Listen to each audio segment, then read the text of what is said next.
Oh, hey everyone. Today we're going to be talking about pagan psychology. Basically, it's anyone who is a counselor to pagans just like them. Someone you can go to who would understand what you're going through, say trying to come out of the broom closet, you know, or trying to raise your children pagan, or just the hardships that come with being a pagan, trying to be magical in an extremely mundane world.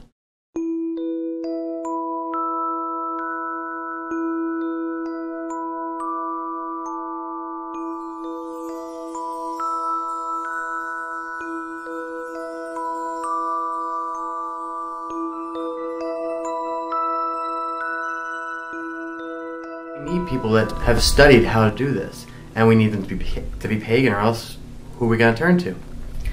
That is why Gaia's Wisdom calls the gray path the psychological path.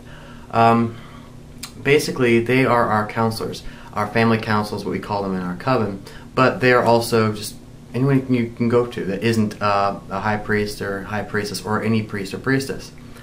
Now, to do this fully, I mean, as you know, walking the path of it as a pagan lifestyle, you need to know your psychology. A few books you can get, most of the time they're textbooks, but it's good to have them if you can find them. I have here a comprehensive glossary of psychiatry and psychology. And you don't have to read these books and know them and, you know, study them and be, you know, completely like a psychiatrist or psychologist. It helps if you are licensed to do so. But having an understanding of psychology and psychiatry can help. You need to be able to understand what they're going through. Another book I have, which is almost like a textbook, is the DSM, or Diagnostic and Statistical Manual.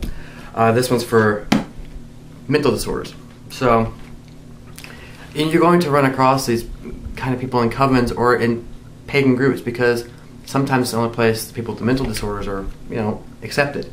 Not all the time though. A lot of people are very accepting, but you need to understand what kind of things they're going through, because you will run across it, maybe in a coven, or in a group, or in a circle where you're leading, and you have someone that's disabled, and you know you need to know how to handle that, because they're going to be doing things differently. And like we said in the last episode, with rituals, you're the one leading and make sure everything's going right. So if you have someone with a mental handicap that isn't fully aware of everything, but wants to be a good pagan, just understanding is a good thing. And that's what basically this is for. This is all about understanding. Now, those are your normal things. I mean, well, I shouldn't say normal, mundane things. A psychologist or psychiatrist needs to know psychology and psychiatry, and they have to know it well. And they know a general way of doing it. Are a little different. Now, psychologists and psychiatrists, they have to go by the books. It's one person saying, I found this disorder, or I found this thing, or this type of counseling, and use this, and this is what you're supposed to do, and it leads to this. However, pagans are a little different from everyone else, only slightly, because they're more in tune with themselves. So, things like dream dictionaries are always good to have as a walker of the gray path. Dream dictionaries are good. I mean, because it's getting into the psychological. And as pagans, we see more of our dreams and from our dreams.